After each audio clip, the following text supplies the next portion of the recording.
Sesame Place is facing a new lawsuit as new video of another alleged racial snub appears to show a character possibly ignoring a 5-year-old girl. TJ Holmes has the latest for us.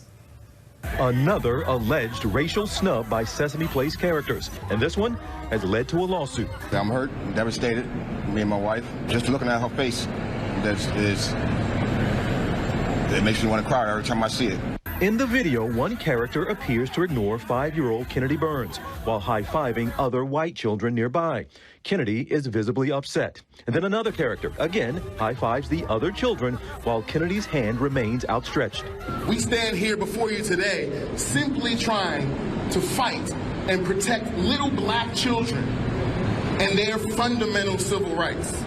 The Baltimore family says they came forward after seeing this viral video last week, posted by the mother of one of these two girls, showing character Rosita high-fiving white parkgoers, then gesturing no to the two little black girls and walking away. That family has also hired an attorney. In response to that video, Sesame Place issued a statement saying they are committed to making this right, adding they will conduct training for our employees so they better understand, recognize, and deliver an inclusive, equitable, and entertaining experience to our guests. The Burns family says that instance was all too much like what they experienced during their trip to Sesame Place in June.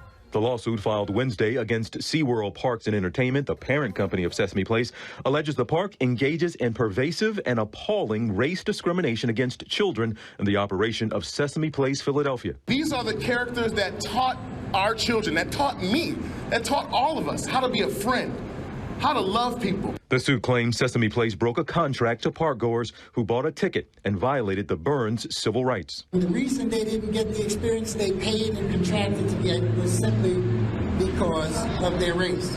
Sesame Place says they will review the lawsuit and are committed to deliver an inclusive, equitable, and entertaining experience for all our guests. And our thanks to TJ for that. All right, ABC News contributor and SiriusXM radio host Mike Muse joining me now live for more on this. All right, Mike, we talked last week when the other video went viral. Now this family, the second family, has come forward saying they experienced the same thing and is taking legal action, as you can see. Do you think there is enough here for a lawsuit, and is that necessary at this point? You know, it's a really good question. The family who was doing this lawsuit says that they have proof where Sesame Place had knowledge that these 4 defendants that they've named employees actually is documented racial biases that has existed with them. So if that is true, then this lawsuit seems to be warranted and has some type of evidence that makes it strong to go forward. And the second thing I feel that this is an important case, Kara, is it's not so much for me about the money as it is about what they're also asking for in the sense of biases training and as well as psychological evaluations as they're doing their hiring and recruitment process for new employees within the Sesame Place. I think for me that is important. I think as you and I have talked before, I don't believe racism, unfortunately, will ever be erased in our society, but this is why policies are so important, in particular within human resourcing, to put the guardrails in place to ensure for equitable experiences both for employees and both for visitors at a park such as Sesame Place. Right. And in one of their initial statements, Sesame Place said, Mike, that characters' costumes make it hard for them to see. They've also said that the no hand gesture seen in that first video was not directed at any specific person, but a response to multiple requests from someone in the crowd asking Rosita, the character, to hold their child for a photo, which is not permitted. Characters aren't allowed to do that. Clearly, there are more sides to the story with regard to this video that we're looking at. Absolutely, Kara. Look, I'm not a tall person. I may look tall right now in the TV box, but I do know that the children who attend Sesame Place, they are short. They're small children. They're under, 3 feet, under 4 feet.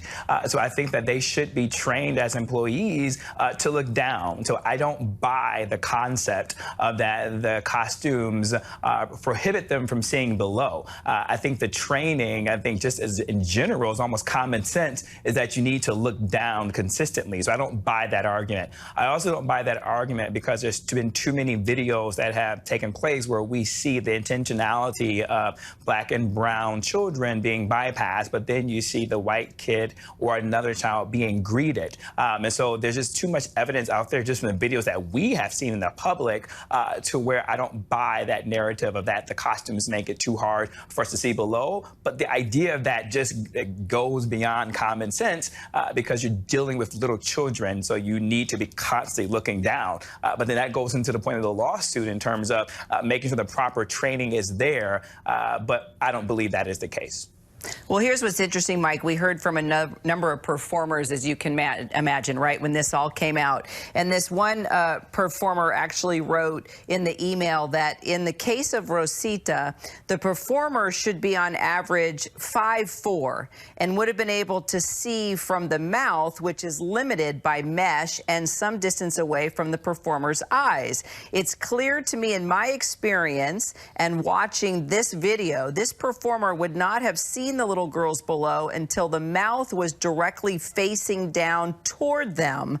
He said, he goes on to write, with that in mind, in the video, you see the performer could have possibly had visibility issues with them. While standing up straight, they just would not have seen what was beneath them in the peripheral or behind them. So it's been interesting to get response, right, from employees, former employees, active employees about wearing these costumes. And for full disclosure, my cousin also was a character at Disneyland years ago, and she said there are times where she has had total and complete blind spots. So I do think we need to hear more from those who dress up in these costumes and from the company and give us a reality check here. I mean, even a show too of what these costumes look like and what it's like to put them on and show us, right, how difficult it can be. You know what's so interesting, Kara? You didn't even realize what was happening, but as you was reading that statement, a producer, they showed the side-by-side video of you reading it, but then also, too, of the action of the character while it was happening as a first-hand account from a former employee who played the role of Rosita. And in the moment when you said they have to look at the eyes throughout at the mouthpiece, you actually see the character Rosita's head actually goes down. And so at that moment, the head wasn't vertically up. I mean, excuse me, it wasn't parallel to the ground. It was she wasn't saying vertical. The head actually did go down at an angle to the point where you were reading. If the eyes are coming from the mouthpiece, then right there, she could have saw it. Okay, more to the story, Mike. I know we're gonna keep talking. You and I are on this case, Karen. You and I yes, are on we it. are. We're gonna get to the bottom of this. Minimum, we're gonna redesign the costumes, you and I. There you go. I'm in. We want all kids to feel included, for sure. I appreciate you, Mike. Thank you so much. It's always fun talking to you, Karen. See you next time. Always, always.